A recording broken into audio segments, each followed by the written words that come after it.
China ही अगर अब super power कोई बन सकता है अमेरिका के बाद, तो वो चाइना है या फिर रूस है। अगर मैं बात करूं इंडिया की, तो इंडिया के ऊपर दुनिया बहुत ज़्यादा एतमाद करती है।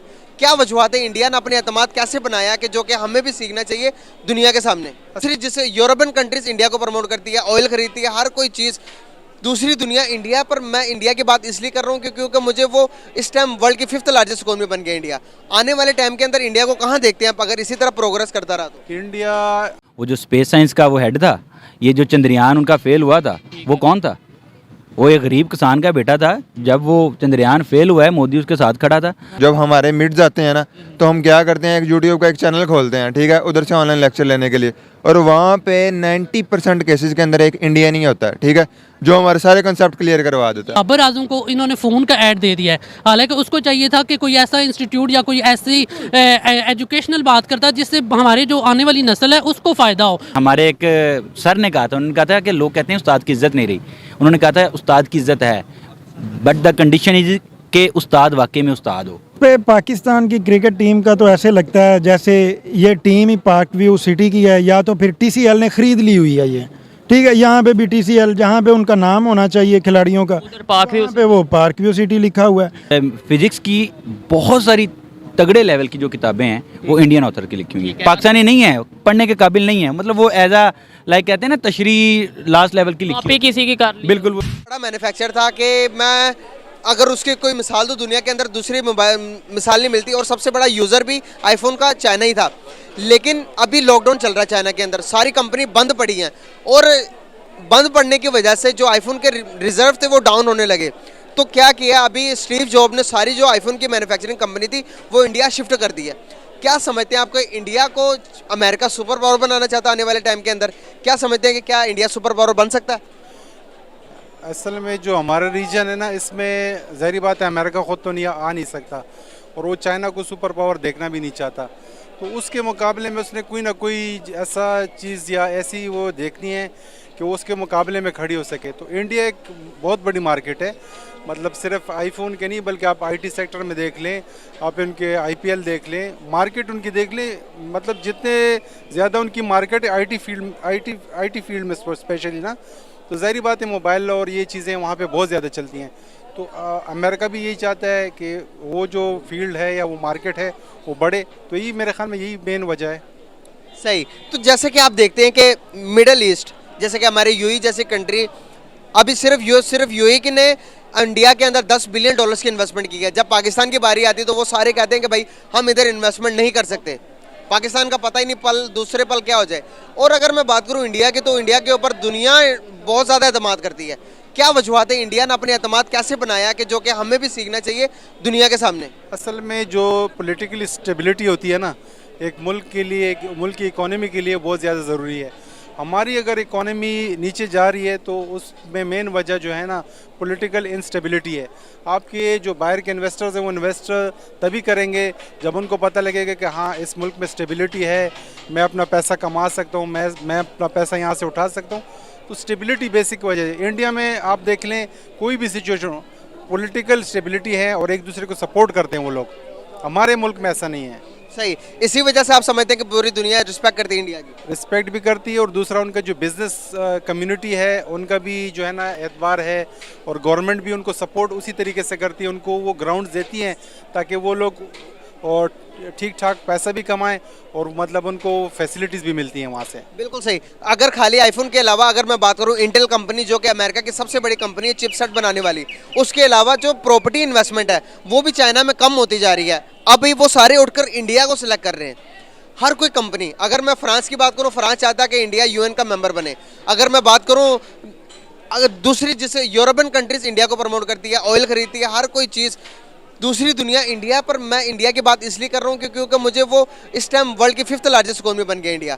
आने वाले टाइम के अंदर इंडिया को कहाँ देखते हैं आप, अगर इसी तरह प्रोग्रेस करता रहा तो? इंडिया आने वाले वक्त में बहुत बड़ी इकोनॉमी बनने वाली है, और मैं आपको पहले भी बताया कि चाइना के मुकाबले में अगर वो इकोनॉमी खड़ी होगी तो इंडिया को एक तो ग्राउंड्स मिल जाएंगे, दूसरा वो सुपर पावर है, ज़ाहिर बात है सुपर पावर अपनी पावर तो लूज़ नहीं करना चाहता। तो इस वजह से वो इंडिया को सपोर्ट कर रहे हैं, और इसी सपोर्ट की वजह से इंडिया आगे जाएगी, और मेरे ख्याल में ये दूसरी तीसरी पहुंच जाएगी इकोनॉमी उनकी दुनिया में। अभी 5वें नंबर पर है। 5वें नंबर पे इंशाल्लाह दूसरी तीसरे पे वो आ जाएगी जिस तरह वो जा रहे हैं।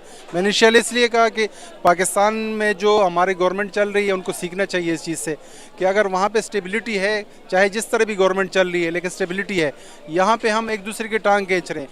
अगर इकोनॉमी बिल्कुल बिल्कुल बेसिकली क्रिकेट में, बाकी फुटबॉल में या जितनी भी उनकी जो नेशनल लीग्स होती हैं उसमें भी वो ठीक है। अब उन्होंने ग्लोबली एक ब्रांड एम्बेसडर बनाया है मेसी को, जो कि एक बहुत बड़े प्लेयर हैं फुटबॉल के दुनिया में। अगर टॉप 5 प्लेयर की बात कीजिए तो उनमें आते हैं।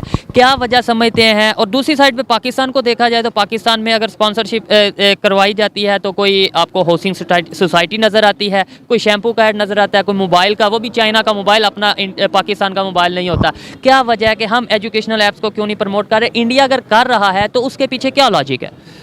असल में इंडिया जो है वो एक तीर से जो है ना उनके दो शिकार चल रहे हैं। ठीक है, पहला तो देखें वो ये काम कर रहे हैं कि एक तो एजुकेशन को प्रमोट कर रहे हैं इस ऐप को प्रमोट करते हुए, ठीक है, और दूसरा वो साथ बिजनेस भी है।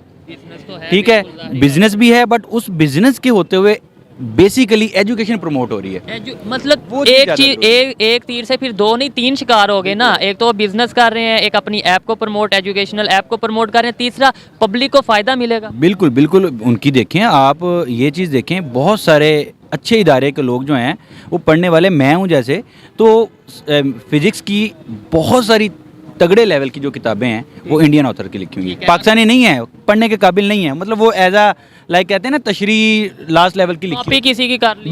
बिल्कुल वो ऐसे उनकी ऑथर्स की किताबें इतनी ज़बरदस्त किस्म की है। और देखें आप वो कम्पीट कर रहे हैं पूरी दुनिया में, पूरी दुनिया में कम्पीट कर रहे हैं। आप आईटी में देख लें या कोई भी फील्ड देख लें उसमें, ठीक है, इंजीनियरिंग में, मेडिकल में देख लें तो आपको नज़र आते हैं। बिल्कुल आप देख लें, आप इसकी एक मिसाल देख लें कि उनका जो वो जो स्पेस साइंस का वो हेड था, ये जो चंद्रयान उनका फेल हुआ था, वो कौन था?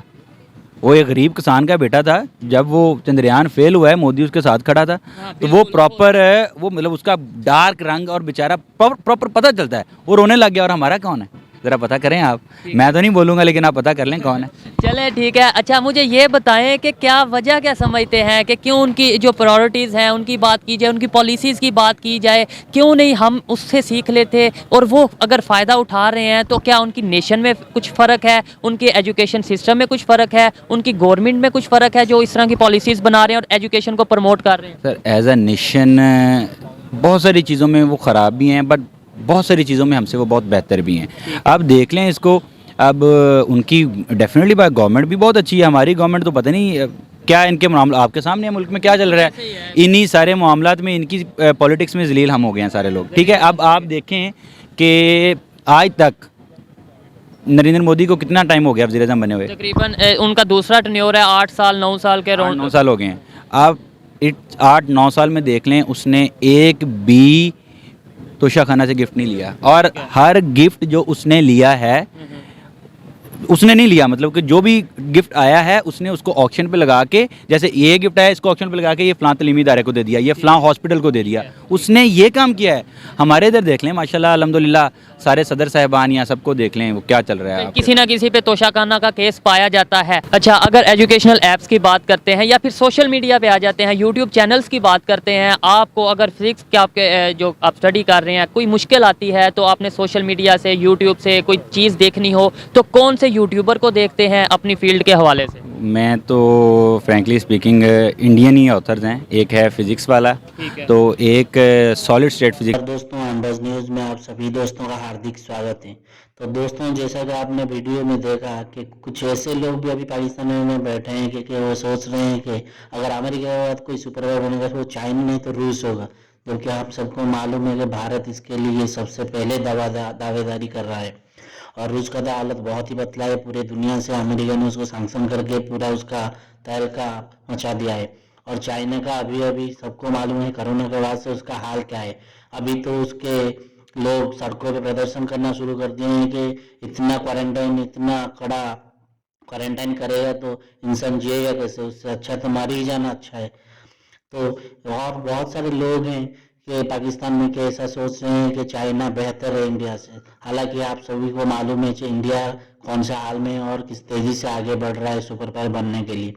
वही दूसरी तरफ और भी बहुत सारे लोग हैं पाकिस्तान में जो कि बोल रहे हैं हाँ इंडिया हमसे बेहतर है, हर जगह में, पॉलिटिक्स में, क्रिकेट में, बहुत सारी चीज़ों में जो कि इंडिया में है वो सारे के सारे हमसे बेहतर ही है।